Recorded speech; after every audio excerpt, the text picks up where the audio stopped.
Good afternoon to all of you, and thanks to the organizers for having us here.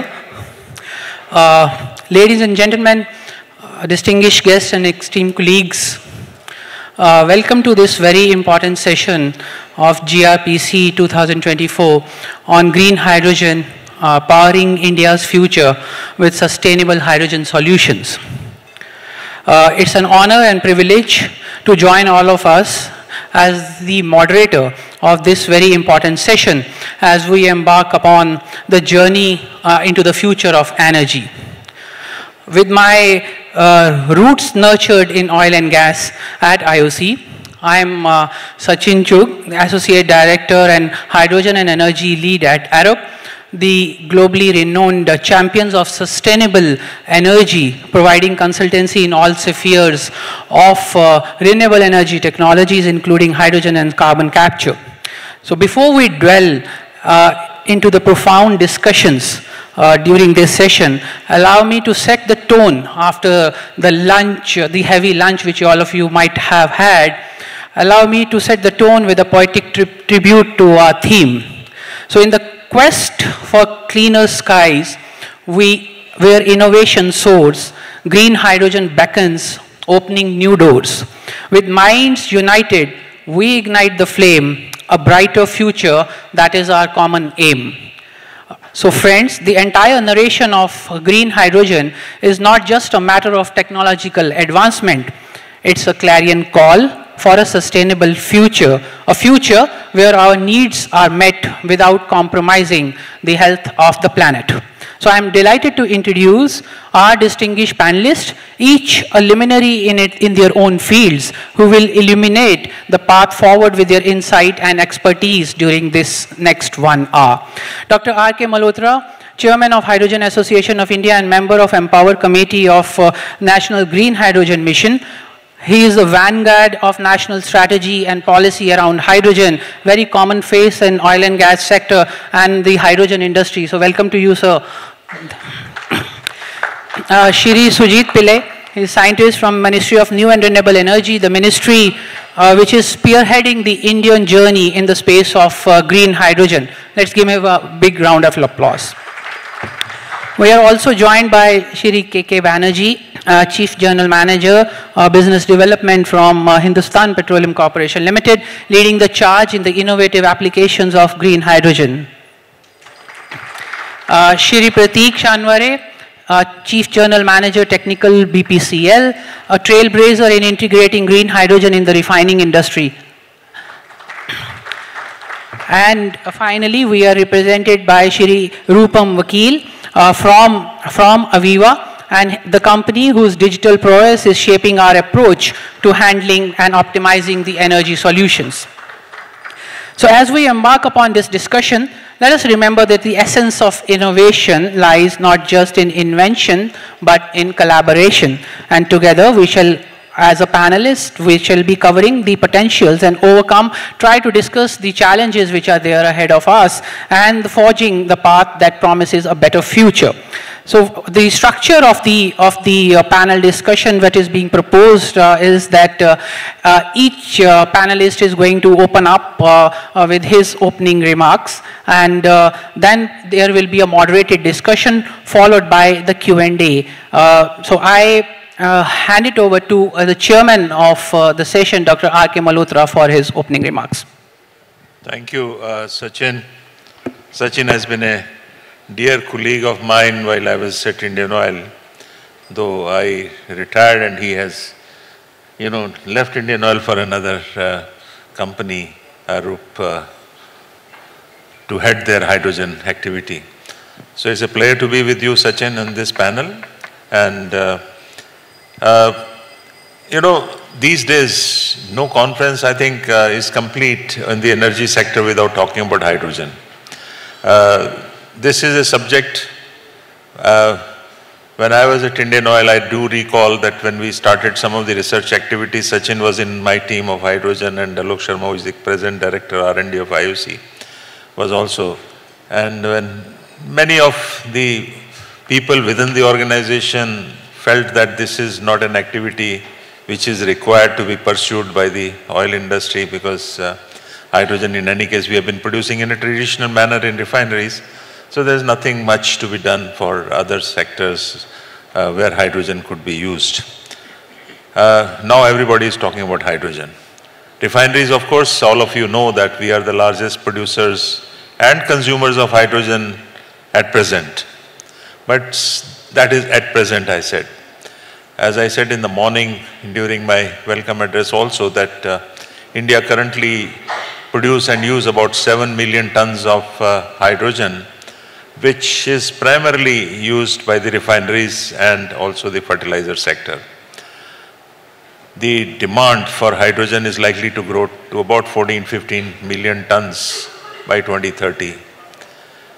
And refineries also will increase their demand because of some of the growth in refineries, which will happen.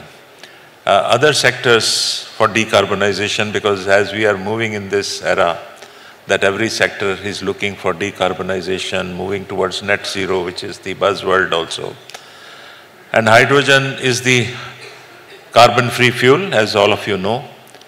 And this is going to be a major contributor in the decarbonization of various sectors of economy, not only refineries.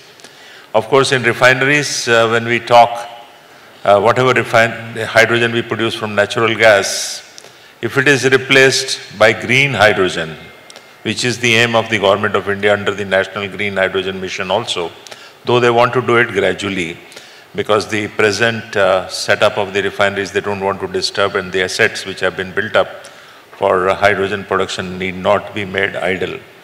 So eventually, the government's wish is that we should move to green hydrogen use in refineries also, which will in a way enable the refineries to become net zero at an earlier date.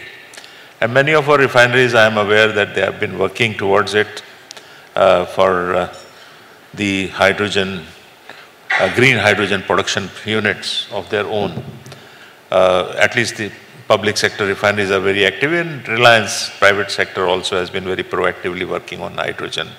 In fact, they are working on the entire value chain of hydrogen, from production, setting up the gigafactories for electrolyzers and so on and so forth.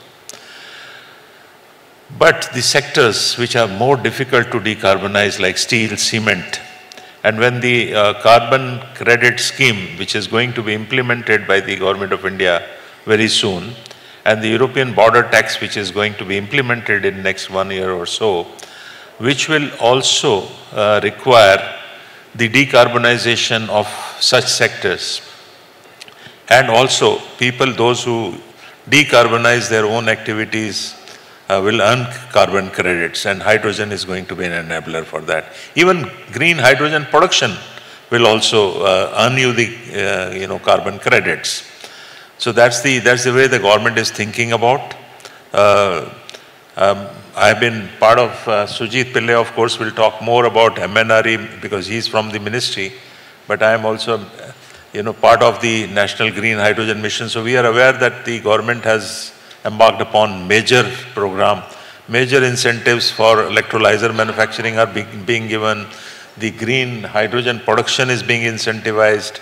The government is putting a lot of money in R&D, allocations have been done. I will leave that for Sujit to talk more on that. But the fact is that in the refineries also there are great opportunities, and I think all the refineries must work towards making and setting up their own green hydrogen units, which they have been trying to do, so that as soon as you can convert, and maybe you can accelerate your journey towards net zero also through that. I think with these opening remarks, I think that is sufficient. Sachin, you can carry on with the moderation of this session, and as and when you want any of my intervention or any questions, I will be happy to join. Yeah, thanks. Thank you very much. May I now invite Shri Sujit Pillai for his opening remarks and putting forward the government's perspective and how the policy side of the green hydrogen value chain is getting strengthened through the efforts which are underway at MNRE. Yes, good afternoon all. Thank you for this invitation to this very prestigious Congress. Under the dynamic leadership of Prime Minister Narendra Modi, the National Green Hydrogen Mission was launched on 4th January last year. And in the space of 1.5 years, we have achieved a lot in enabling the hydrogen economy, which will be supported by solar, wind, and other renewable sources of energy. In just the last 1.5 years, we have awarded tenders for 1.5 gigawatts of electrolyzer manufacturing to 8 companies, and a total of 412,000 tons of hydrogen production capacity has been awarded to another 10 companies. We have a second tender in the works. It's just, the deadline is just going to be over in a few days. For another 1.5 gigawatts of electrolyzer manufacturing. We see green hydrogen as the enabler for a new economy, and we feel that the oil and gas industry has a pivotal role to play because of its expertise in gases and infrastructure building and so on. So I feel that this is the right forum to encourage all of you to believe in the green hydrogen economy, because some people put it that by 2050, this could be the largest industry in the world, maybe a $12 trillion industry. Some people have estimated that.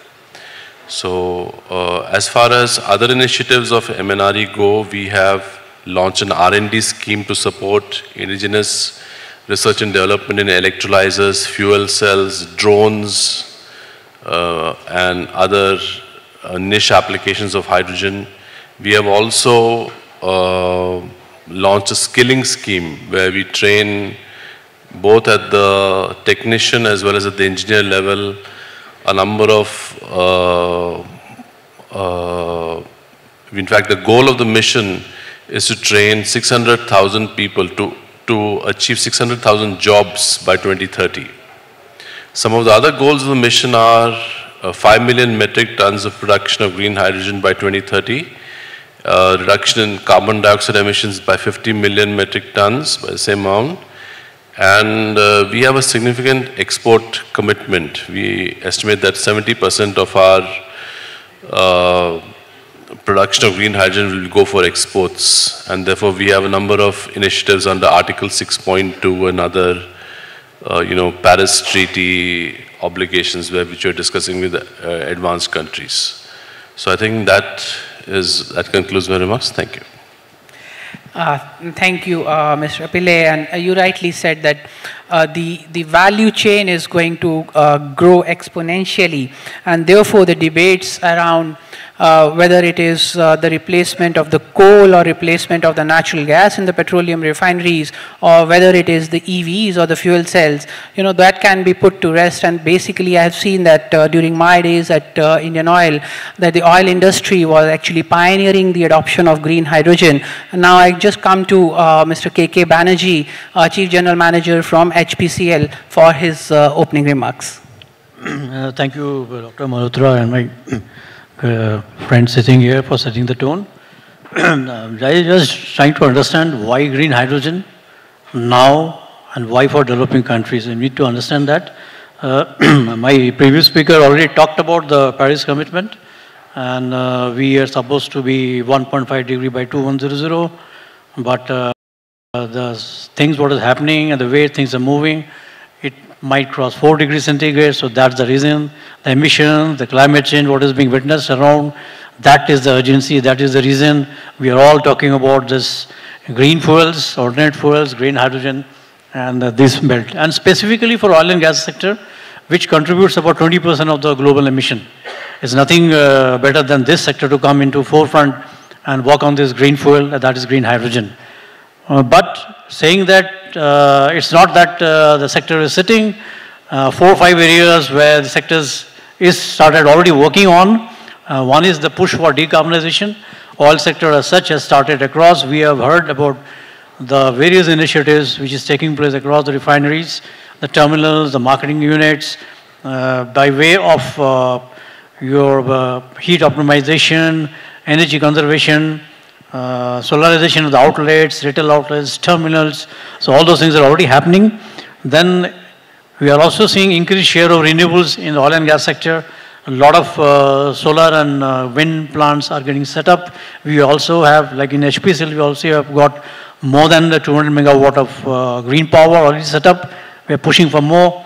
Natural gas as a transition fuel is being pushed by oil and gas sector. HPCL as such has got more than 5,000 CNG stations. We are pushing CBGs. We are pushing your biogas. We are setting up the CBG plants. And of course, the fast evolving technologies like EVs, what we are discussing now, biofuels are there. So in all these areas, the oil sector has now awakened and realized the importance of green fuel apart from the core business. That continues to happen. But this is the area which is to be taken up. Now, what exactly HPCL is doing in this? HPCL's current ESG vision, if you talk about, it is primarily materiality assessment. We are assessing the various sectors, various areas, segments within our corporation where we can work on this ESG reduction. Our GHG footprint, the scope 1, scope 2 emissions, scope 3 emissions, we are working very, very clearly. We have defined the target. By 2040, we have to remove scope 1, scope 2, we fully address that. But we are taking an approach best suited for HPCL, the way the company functions. Within that, we are taking that approach. We are identifying the decarbonization levers, which is going to possible within the span of techno-commercial feasibility. Those levers we are adopting. And now what is happening is, I can tell you very clearly, the action plan is circulating or revolving around decarbonizing refineries, in our case, reduce GHG emissions, air quality monitoring, reduce emissions from heat generation, then process emissions, and low carbon business. We want to get into those areas. What are the abatement levers for us? What we identified very clearly is the energy efficiency, flare reduction, renewable power, fuel substitution using biogas, which are discussed, and a lot of support is coming from MNRE, as our previous speaker has talked about. A lot of support is coming. In fact, 400,000 tons of green hydrogen is supposed to be there by 2027. A lot of projects are getting backed up by MNRE, so we are part of that. So I can only say that oil and gas sector is fully aware of that, and HPCL as such specifically is working very aggressively on these areas. Yeah, thank you very much, Mr. Banerjee. I move on to Shri Prateek Shanware, Chief General Manager Technical from BPCL, to highlight that how is BPCL seeing this entire change and what are the advancements the company is pursuing towards the green hydrogen mainstream. Hello. Yeah, good afternoon. Let me start by saying that hydrogen basically is a utility for all the refiners. When I say this, it is a utility which costs almost 200 rupees per kg today. As we say, we produce grey hydrogen, and that itself is a cost to us. So whenever we talk about new technologies or replacing this hydrogen with green hydrogen, we have to ensure the cost of effectiveness of any technologies which we are going to use in future. In refinery, basically there are two ways of producing hydrogen. One is the byproduct of some of the processes, which is internally consumed as a hydrogen after purification, and the remaining, which is required for the processing of the removal of the sulfur, that is processed through the steam reforming. And this is the phenomena in all the refineries. This steam reforming hydrogen, which we say as a grey hydrogen, BPCL is thinking of part of it or fully to be converted over the period of time to green hydrogen. Now when we say about green and renewables, BPCL as a company had identified the requirement of this energy requirements and the technologies development which were happening, and a complete separate vertical is working in BPCL as renewable energies since 2021. When I say this, since then, we have been working on solar plants, we have been working on wind energy, we have been working on biogas, and we have been working on green hydrogen. We have already commissioned a 14 megawatt solar plant at Bina. It is up and running since 2023. We are also going ahead with wind power energy projects of 100 megawatt. We are also thinking of solar plant almost 50 megawatt at Prayagraj. These all can be a future source for green hydrogen production. In line with that, Bina refinery is in an advanced stage of having a green hydrogen plant as a project. The project is already under implementation and it will be commissioned by March 25. This is a 5 megawatt plant, electrolyte based plant we are commissioning. Other than that, 1 megawatt electrolyzer, Indian based manufactured electrolyzer.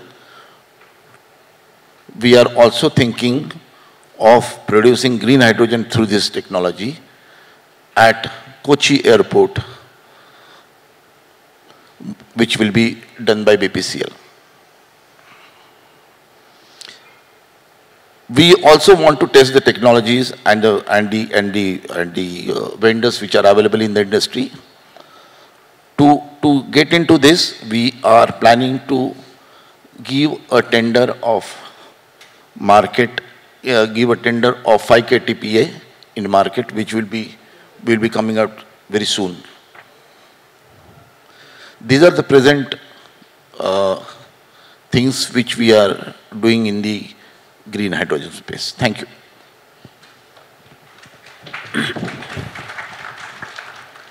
I move on to Mr. Rupam Vakil from Aviva for a brief introduction. Thank you.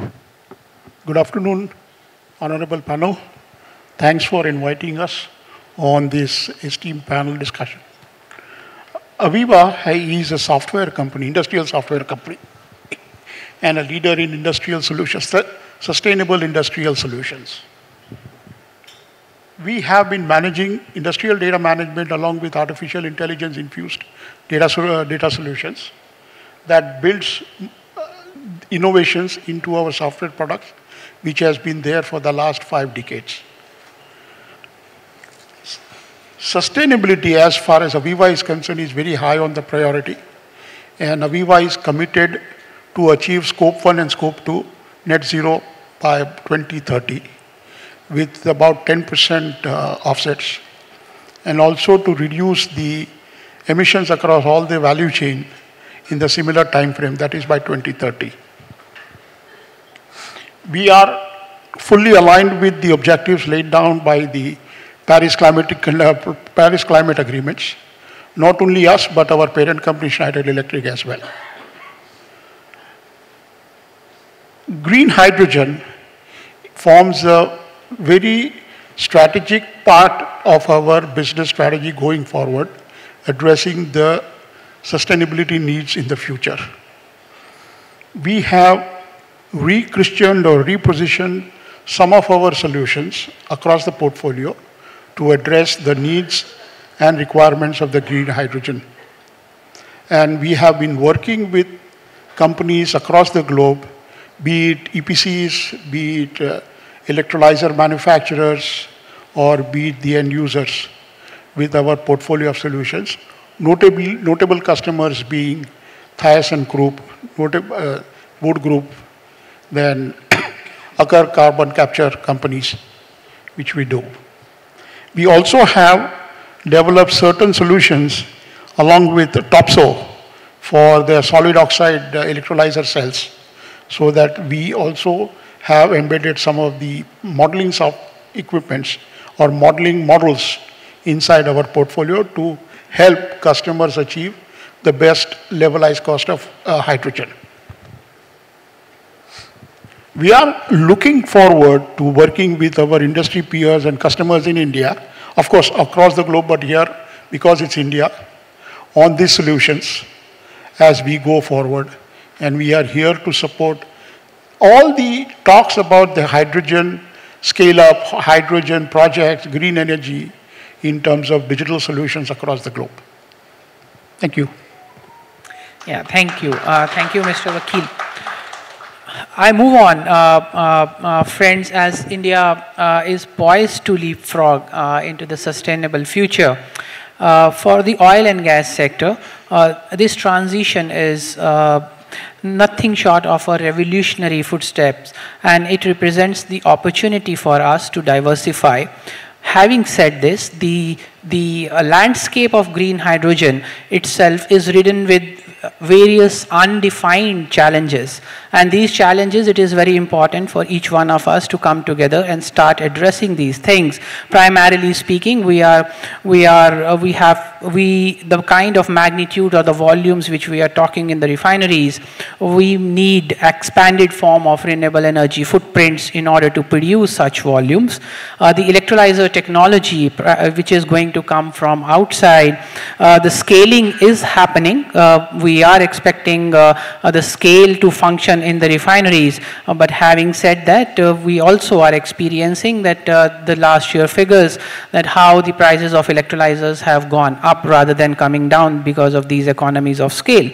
Now, efficiency degradation becomes very important. The kind of process application which the refined electrolyzers are going to be operating in the refineries, we need to assess. Our own study at Arup, we found that about 1% decrease in efficiency of the electrolyzer over its period can result in increase of energy consumption by 1 kilowatt hour. So these are few factors actually which are required to be studied. They are required to be assessed and see, apart from the significant requirements of water, which again would depend upon in which area we are operating the electrolyzers.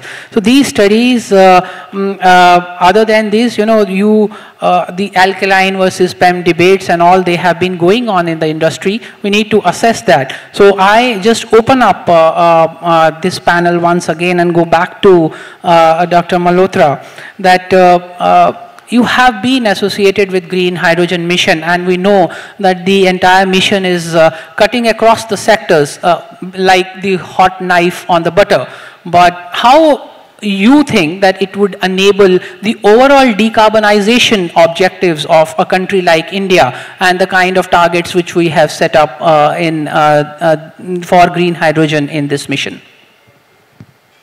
I said in my opening remarks also that the decarbonization through the green hydrogen use is going to be the route. India is already, the Bureau of Energy Efficiency is ready with a draft which was circulated, and they are likely to announce the carbon credit scheme, which is going to be implemented. For some industry, it will be mandatory norms for carbon emission savings, and for some of them will be voluntary. So we'll be working in both the regimes of mandatory and voluntary carbon credit regime, which is going to be implemented soon. And whichever industry has to decarbonize will have to go for green hydrogen, which will be the way to go about. You can reduce energy consumption, energy efficiency, etc. But finally, if you want to decarbonize, you will have to go through that. The direct reduction of iron in steel industry, whether you talk of cement industry, and also the mobility sector. The mobility sector, the shipping sector, the aviation sector, also people have started using fuel cells. Mobility sector, hydrogen use will enable also the decarbonization by replacement of petrol and diesel, which will not only reduce emissions, because the emissions will be only water vapors, and also you will be reducing, there won't be any CO2 emissions. So, but the hydrogen has to be green from that point of view. The other is that whatever way you produce hydrogen, carbon capture and utilization and sequestration. Carbon capture technologies have matured to a great extent, and people are using that carbon for sequestration at present. But since I am associated as a visiting professor at IIT Roorkee, we have started a project on carbon utilization. We need to convert that carbon into useful chemicals. So when we have to, any industry which is, every industry whichever use fossil fuels emits CO2. If you can capture that CO2 and convert that CO2 into useful chemicals, you monetize that carbon, or you convert that carbon into useful products. And once you do that, your cost for carbon capture also is covered. And it is not only that way that you use it and convert into, when you convert into useful chemicals, maybe hydrogen is an enabler. If you want to convert CO2 into methanol, hydrogen will be there. So hydrogen utilization for producing ammonia, green ammonia, you need hydrogen. So this is going to be a big enabler for decarbonization of the various sectors of economy. And if you have to decarbonize, or you have to save this planet from carbon emissions, hydrogen is the ultimate answer, in that too green hydrogen. So that's the way I think we'll have no options but to go for that. And we are blessed with a lot of renewable energy. We have a large coastline, a lot of wind power is available, a lot of solar power is available. India particularly, when we talk in Indian context, I strongly believe that we are net importer of energy, you know that, oil and gas, and even to some extent we have been importing coal. So if we have to use green hydrogen and replace the use of fossil fuels to a great extent, we'll be doing not only the service for reduction of global warming, but also serving to reduce the energy dependence on imports. So this is the way I personally feel that we should be working towards it, and we have opportunities. People say that how much renewables are possible. For 5 million tons, you need 125 gigawatts of renewable power. We have a target of 500 gigawatt of total renewable power for 2030, and which can easily be scaled up further if you go for offshore windmills, etc. And there are opportunities, and water is also, of course, an issue. You need 9 liters of water for producing 1 kg of hydrogen, and that to demineralize water. But there are technologies on which people are working for using for the saline water, the sea water also, whether it can be used for electrolyzers. So these are some of the developments which are having, and innovations are happening very fast in these areas. And there is a great opportunity. And I think you only said, Sachin, perhaps that there's so much of billion-dollar business opportunity, $1 trillion is waiting for people who want to venture into this field. So I strongly believe that the policy side, the implementation of Bureau of Energy Efficiency policy in India, or CBAM by the European Union, and also the awareness which is happening around carbon emissions, is going to lead and accelerate the activities towards green hydrogen, which will be an enabler for decarbonization. Yeah, thank you very much. And moving on to the oil companies' perspective, with the Indian oil industry setting up as of now, a voluntary target of going for 1 million metric ton of green hydrogen in the refineries by 2030. Mr. Banerjee, how do you think that, how much electrolyzers are you going to put it in the refineries? And so how is going to be the approach, whether it is going to be one refinery kind of operation, or you are going to split it? And do you feel that, you are playing a very high stakes game of beating the clock in terms of the challenges around the technology availability, the cost, and the energy consumptions, along with the timelines which have been set by your organization? Thank you, Sachin. You have hit the nail, because cost of hydrogen is going to be the most important thing. Green hydrogen, I mean. And if you talk about today the cost of green hydrogen, around $5.5 per kg. 50% is the cost of production. And balance is the electrolyzer efficiency, what you're talking about, because as regards the green power is concerned, we have seen in the last 10 years, it has gone down from around 6.5 to 1.9, 1.98 units. So we are definitely looking into the electrolyzer efficiency part. And now the issue is, one is the technology of the electrolyzer, which is evolving, continuously evolving. Today, even today, we are importing alkaline electrolyzers. Most of the operations, what is happening, we are importing. In fact, talking about HPCL, we are fabricating alkaline electrolyzer in our own green R&D, and we are going to commence very soon. We have already commissioned SOC-based electrolyzer, 1 kilowatt. So a lot of R&D and scaling up is happening inside rather than depending on other technologies. But I always feel, as you talked about the demand of electrolyzers, that will definitely be met because you can see the site program of MNRE, the support which is being given, the huge support is being given. Even I can tell you that almost 2.4 billion USD by government has been already released, support for electrolyzer manufacturing, green hydrogen manufacturing, the site program, the tenders, the SECI tenders, a lot of things have happened. But yes, electrolyzer, one or two areas where is the area of concern is size and capacity. What we have is very minor right now size, so talking about the requirement, in fact only oil refinery I can say, there's a huge requirement. So this sort of size or capacity is not going to assist. Then we have to move from pilot stage to manufacturing stage, which of course is MNRE is backing up. A lot of pilots are coming from shipping, transport and steel. 3 sectors MNRE has started already. The issue with the challenges, other challenges with hydrogen is invisible, highly explosive, in fact permeable. It can lead to embrittlement of the current pipeline. Whether we can use the natural gas pipeline is not known. Normally it is the steel pipelines or the composite pipelines which is needed. That's a very important area. And it is very capex intensive. All the green hydrogen projects, what you talk about is capex intensive. Now the companies which is getting into this space, they will look for some tenure basis comfort, some long-term agreement like PPAs. That is very, very important. Some guaranteed offtake. Issue is, will the consumer go for it? Because the way electrolyzer technology is developing, it's evolving. Tomorrow the cost of hydrogen might go down.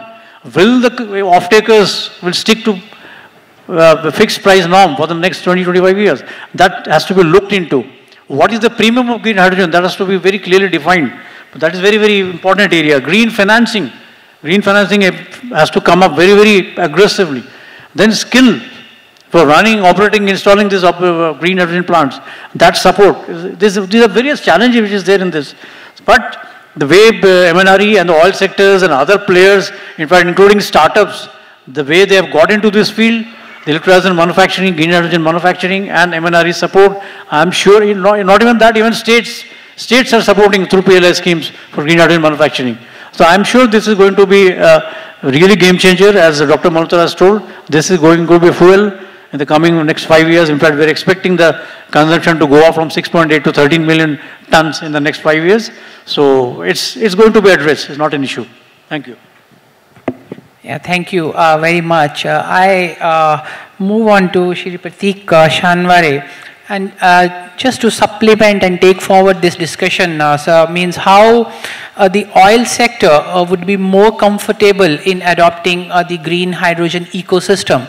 Would it be the co-development of the technology and then taking it forward, or the initial stress would be on the BOO models of hydrogen and let it be supported by the players of the world to support the refineries in order to meet the targets? Yeah.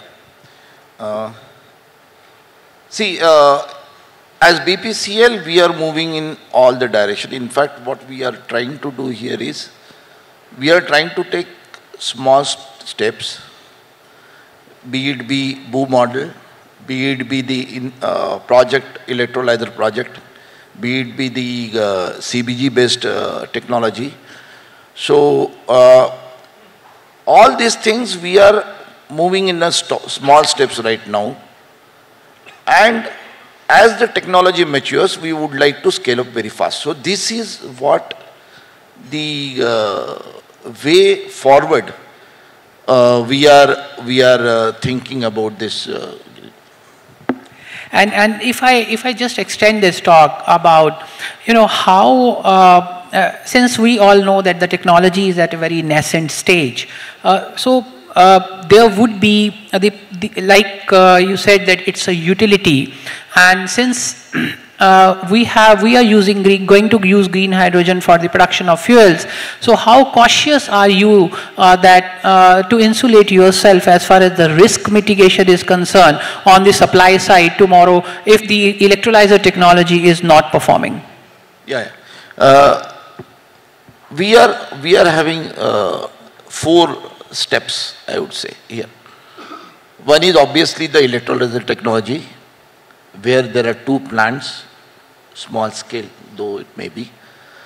We are planning to commission and see the how is the technology and what are the advancements there. We are also planning to put up almost 2 plants of CBG based green hydrogen, 2 KTPA, 1.5 at Bina and 0.5 at Kochi, which our director refineries was also talking about in an advanced stage of commissioning. So that is the CBG based technology we are trying to do. The BOOM model, which we are touching upon, we are keeping it open with respect to the technology which the vendor will bring inside. It will give us a test of what best can be given at the lowest cost. So that is how the BOOM model will do to us. But we don't stop here. We are also trying to get into the basics of engineering and constructing electrolyzer on our own. We are already, our CRDC has already tied up with BARC. We have tested 50 megawatt of the electrolyzer, which is available up and tested at our CRDC, sorry, kilowatt, I may beg your pardon. And we will be converting, we are in process of converting that kilowatt to megawatt. That is our process going on. So these are our risk mitigation measures. We want to try all the sides of the green hydrogen to see the future is a sustainable green hydrogen production. Yeah, thank you. I think it's a diversification of the portfolio which can mitigate a lot of risk, because no technology is mature at this stage, and therefore the basket should be containing each solution, and tomorrow we can assess that, you know, which technology is going to score and probably be more suitable for scale up. Moving on to Mr. Pillai, we are now moving away from the color-coded identification of hydrogen, which was, you know, very common during the past couple of years, to a CO2-based qualifying criteria. Can you spill the beans on India's green hydrogen standard, and how, this is more important from the oil sector perspective, that how much CO2 is permitted in the production process so that the hydrogen can be termed as green, and whether we would be able to meet both the local aspirations and our ambitions for global exports through these limits? Thank you. As far as India goes, we announced our green hydrogen standard last year in August.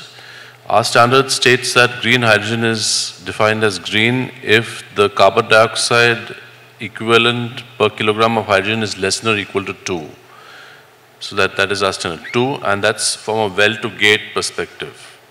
So I would say that the move from color-coded hydrogen to more carbon dioxide footprint is a very nuanced and scientifically grounded move. It allows us to compare hydrogen regardless of how it is produced. And also, recently the ISO, as you know, has just released a standard called ISO 19870 at the COP28, which seeks to basically provide a uniform methodology for measuring the carbon footprint of any hydrogen that is produced. So the aim of a major initiative organized by the COP COP28 was to have a number of countries agree to the standard so that green hydrogen from various locations could be uniformly measured and tested.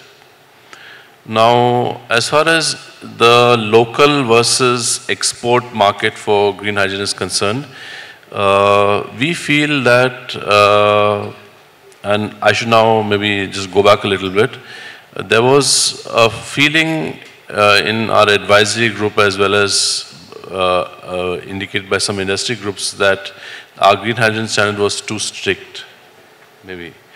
And so we have set up a committee to look at that. That committee is in the process of submitting its final report. So we should have some clarity on that very soon. But just to give you an idea that how green hydrogen is rapidly developing, we recently had a presentation by a company whose name I cannot reveal because they revealed some information to us which is a trade secret. But they said that green hydrogen, as far as they're concerned, is already cost competitive with grey hydrogen. So if this is the case, then I feel the green hydrogen industry is going to take off significantly. And let us look at this 2 kg standard in detail. If you are using renewable energy for, say, solar plus wind plus maybe a little bit of storage and banking, maybe not the full 24 hours, but a substantial portion of the day, and then you're using storage, your hydrogen, your carbon footprint of that hydrogen is almost zero. So I don't feel why the 2 kg standard is extremely strict. So these are my comments. Thank you. The discussions in the oil and gas sector are probably like the choice of diversified portfolios was considered. So whether it is going to permit little more flexibility in terms of choosing the right kind of hydrogen pathways if the existing infrastructure which is already available in the refineries is to be used. And that's per se, whether it is 2 or 3, there can be a little bit of advantage. But having said that, we might not be that stringent because we are only talking of the production emissions rather than the global standards or benchmarks are based on life cycle emissions. So that's why those limits appear to be little higher, but effectively speaking, they might not be that permitting that kind of emissions which we are permitting. But moving on to Shri Vakil from Aviva, with the decentralization of energy, especially in the hydrogen space, how do you see the digital technologies stepping up to accelerate the time to value kind of approach in this particular industry? I mean, if you can sprinkle some thoughts that how your company is able to provide such kind of solutions which can actually improve the efficacy and the efficiency of the green hydrogen ecosystem to the audience. Yeah, thank you for the question. I will try to address it. It's a complex question to answer, but I will try to address it. During our interaction with many operators or equipment manufacturers or even the engineering companies on specifically for the hydrogen projects, the green hydrogen projects, we have been faced with 2 or 3 major challenges. One major challenge what we get faced is how do we produce commercially viable green hydrogen at a viable cost. Now, if we look at the press releases and the reports in the newspaper, if we add up to the total investments announced in the country for green hydrogen, they probably cross about $1 trillion. But in reality, if we see the final investment decisions which are being made up till now are just in the range of about 10% or lesser. So, though it's $1 trillion, but it's just about 100 million kind of scenario what we are talking about. Now, that is because we find that the feasibility assessment is challenging when we do the what we call simulating the operating environment while creating the feed on the projects. So that is one of the challenges which we face. The other challenge which we face is the lack of rigorous modeling and optimization of the electrolyzer technologies and its connection with the real-time data because it's not available.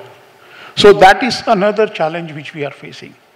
Now, when we look at these two major challenges, we believe that this is where the digital technologies or digital solutions play a significant role. They will provide the ability for the operator or the EPC or the equipment manufacturer to simulate multiple sources of renewable energy based on the feed mix that can be fine-tuned.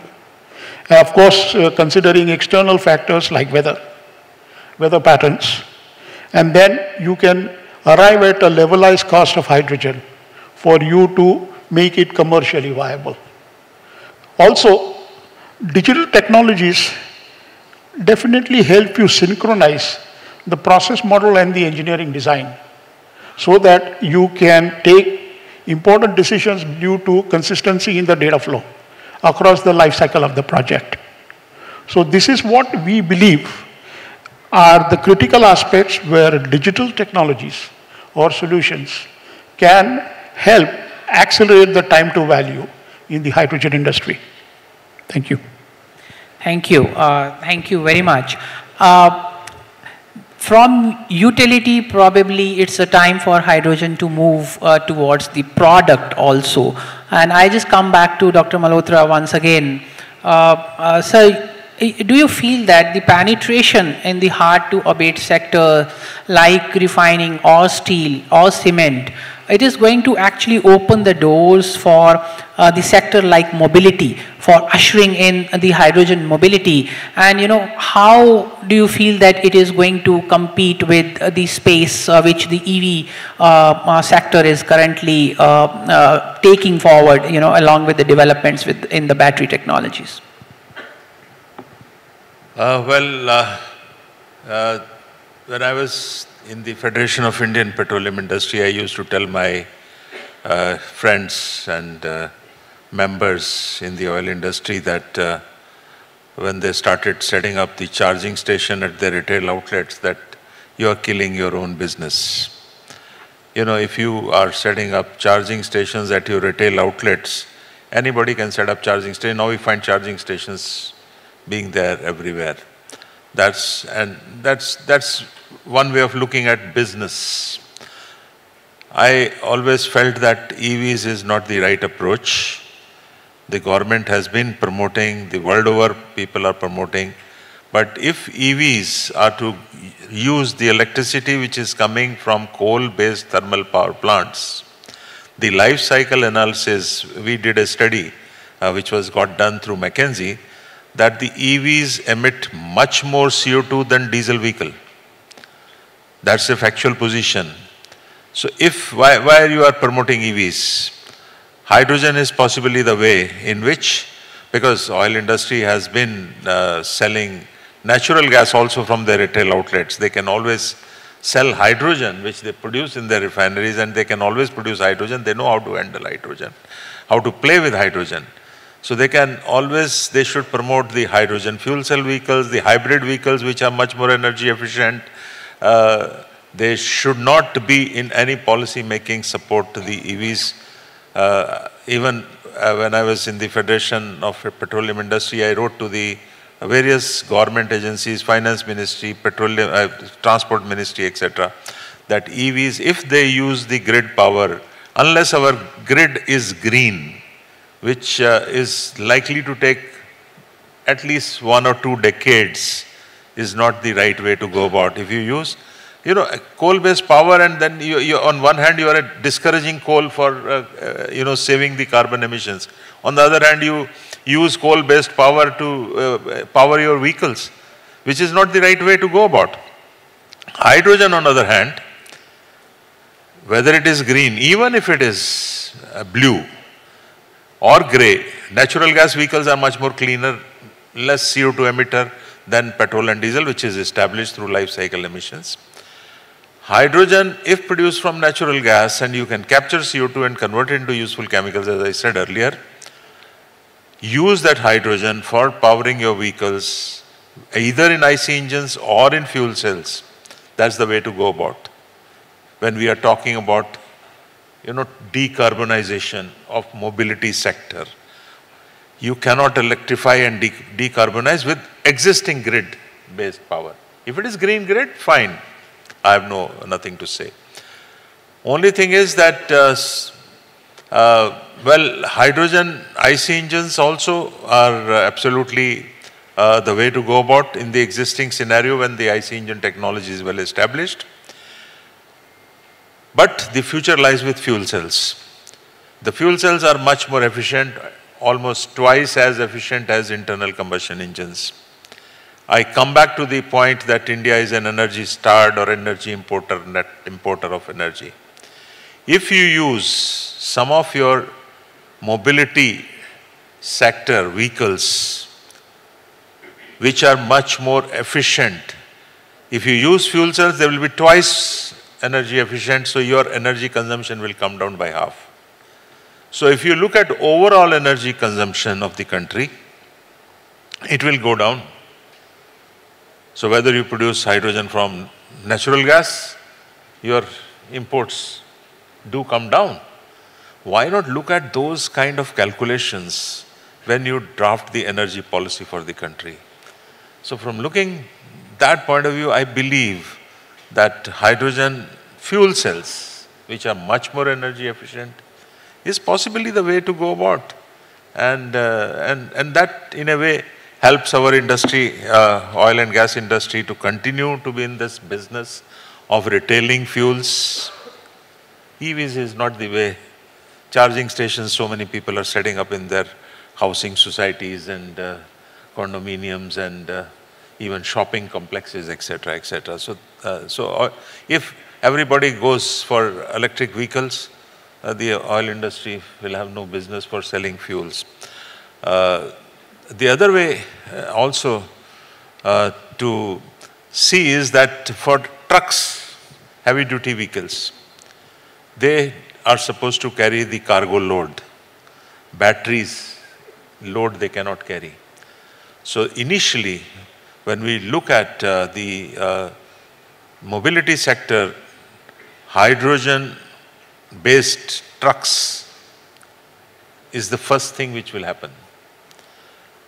I was in California this week and attending a conference on hydrogen and fuel cells in Vancouver, and then was in California. Many of the vehicles, and I was surprised.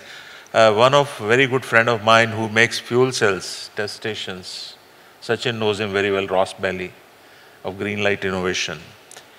He has a hydrogen fuel cell car, and he told me that same powered car which his wife uses on gasoline and he uses the hydrogen fuel cell car is economical. Hydrogen fuel cell, because it is giving much more efficiency, although hydrogen is expensive, the hydrogen fuel cell car running cost, total cost of ownership, is lower for him as compared to the gasoline vehicle car of the same capacity which his wife is using. I was surprised. I said, no, tell me the figures. Then he told me what is the calculations. And you have to believe that.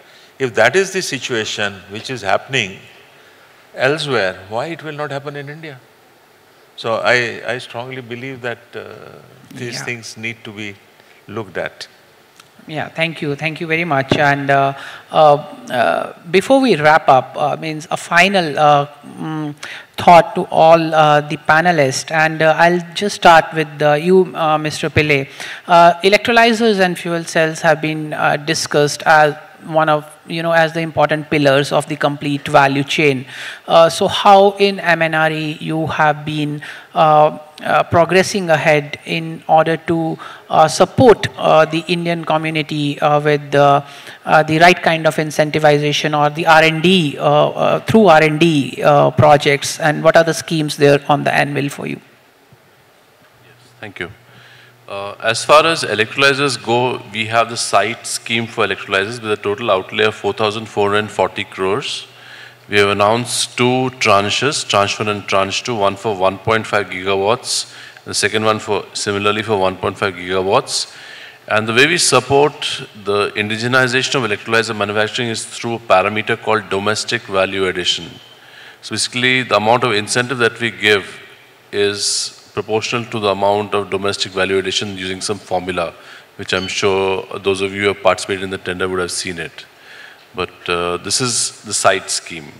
The second is in the R&D scheme with an outlay of 400 crores. So we have shortlisted a number of proposals related to electrolyzers, whether it be solid oxide electrolyzers or anion exchange membrane electrolyzers, things like that. So we are going to support a number of technologies in advanced electrolyzers also. And then, of course, we have skilling, so skilling, training the workforce in advanced electrolyzer technologies. These are some of the things that we are working on. Thank you. Thank you. And just moving on to Mr. Banerjee, your last thoughts on how the industry, the larger oil and gas industry can collaborate to address these challenges, and what is the way forward for us as a group as far as this entire ecosystem is concerned? Yeah, one is, as I was telling earlier also, it has to be working together with the B2B clients, and the electrolyzer manufacturer, the hydrogen producer need to work together to come out with the best cost product. I mean, the hydrogen cost is very, very vital. Unless there is a cost parity, and as Dr. Malhotra was also talking, people who are using in the shipping or the marine and transport, LNG, diesel and all, they will be hesitant to shift. Even if there is a carbon market, carbon trade is going to come as a consolation, but I think there will be hesitation in that. So that area has to be addressed. Secondly, even if we produce hydrogen, even if we bring the cost down, the most important aspect of hydrogen is the storage, the transport, and the compression, which are very, very expensive. So one specific area which has to be addressed is what should we do to address this? Do we set up these hydrogen hubs near the consumption centers? Example, in the East Zone, there are concentration of steel plants or the mines. Set up the hydrogen hubs there. 4 or 5 units join hands together to set up the hydrogen hub. Risk mitigation is there, and you address there. There is no issue of transportation, carrying it, and the pipelines. All those issues are not there. Secondly, if you talk about CCUS, blue hydrogen, again there is a solution there. We were talking to a few of the players. I hail from Mumbai. There is a concentration of refinery, fertilizer, power plants in one particular pocket. So all this can make a consortium, join hands, invest in the CCUS projects, and you have the oil exploration happening nearby. So can that carbon be used for EOR, enhanced oil recoveries? So this is the way to take it forward. I mean, to bring down the risk, join hands together, bring down the cost, which is coming because these are all capital intensive, and try to manufacture or make the hubs near the consumption points so that issue of transport to begin with immediately can be addressed. That is the thing. Thank you. Thank you. I just move on to Mr. Prateek for his final remarks and how industry can come together and solve this conundrum. Yeah.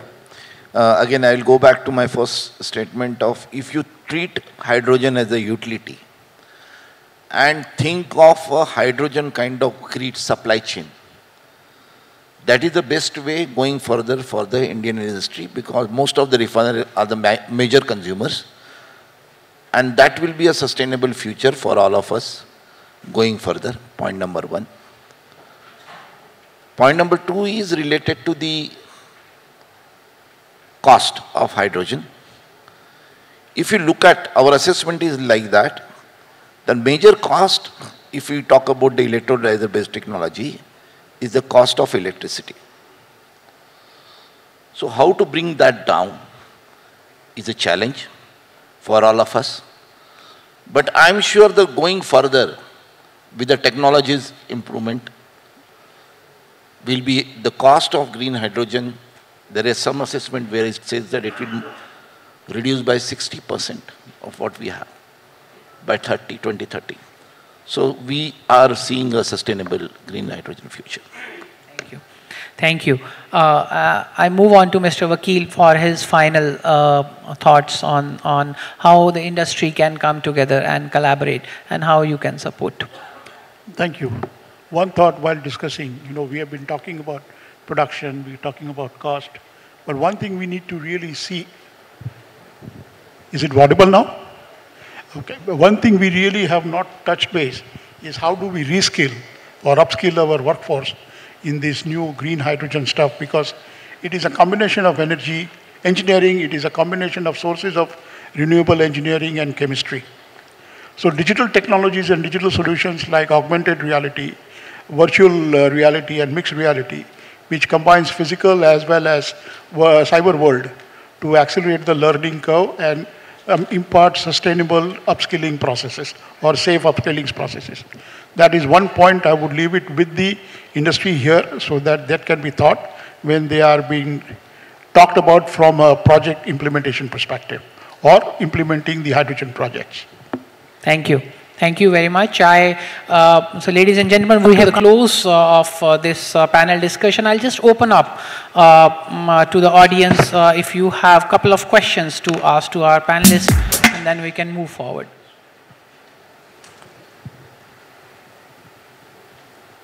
I think there is a requirement of specifications we normally take for safety. Still, those specifications have not been formulated. You can standard.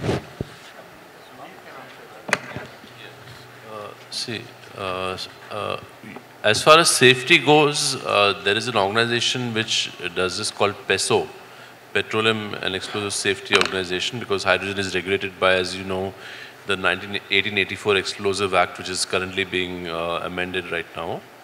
So as far as the safety standards for hydrogen goes, PESO is updating them using, for example, the American NFPA2 or other standards. But we expect that within a few months to maybe a year, all the safety related standards will be notified. No, but still they have not been notified, and they are troubling people who are into this business. See, that there is actually what I can just say is that there is an effort on by interministerial dialogue is going on to streamline this operation. That I can say that we are going to streamline the operations of this and getting the safety standards all notified. So expediting is done. Yes, yes, yes. In fact, recently there was a news, there is a hydrogen storage has been approved by PESO. One particular vendor, it came, so I think they already started. There was news on 20th June, PESO approved the first type 4 cylinder at 350 bar. But then a lot of people say that it needs to be approved for 700 bar as well. So that is being taken up also in due course. If you're asking a question, please raise your hand. Please identify yourself and the speaker to whom you're asking the question. Hi. Hi, good afternoon. Myself, Sabiha Basoor from Thermax. My question is to Dr. R.K. Malhotra. Sir, you did bring up very subtly that the green hydrogen production does have some challenges in terms of water availability due to electrolysis, as well as SMR, which is again utilization of steam would be there, right, which is again a water product. We do have certain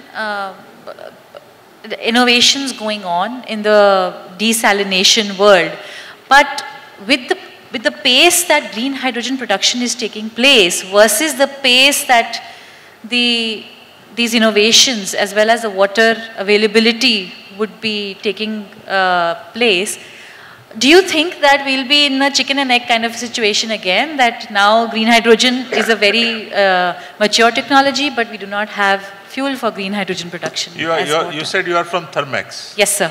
I was in the beginning of this month at your Innovation Awards function.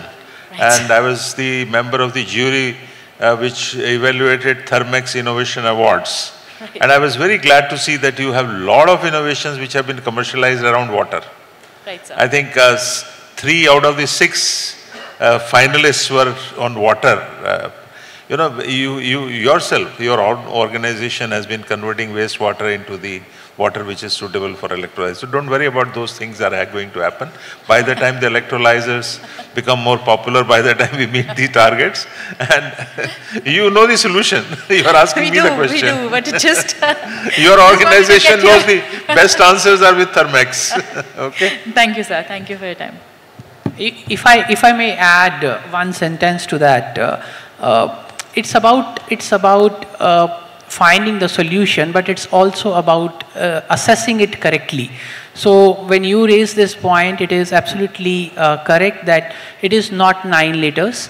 It is much more, and all it would depend upon what kind of technology you are using, what type of conditions, in which type of conditions you are operating your electrolyzers, how the efficiency degradation is happening over a period of time. And you know, my organization, we did some of the studies for the European and the Australian governments, where we found staggering figures around water, and those were, you know, there the quality of water is much pure, but still the figures were hovering around 24 liters to maybe 94 liters in some parts of Australia. So there is a need for the correct assessment. Solutions might come depending upon various technologies, but yes, if we have the right figures on paper, we can always see and design that how our systems can operate effectively. In fact, adding to what you told, there are a few international startups which you have recently interacted who are talking that DM water is not required. They're talking about normal water for this. That also has started coming now. I think the time is up for us, and so may I thank the session chair and all the panelists for answering all the queries and you know, taking forward the hydrogen agenda in the oil and gas sector. So with this, I hand over to the organizers. Thank you so much. Please give a round of applause to all our speakers on stage. Thank you so much.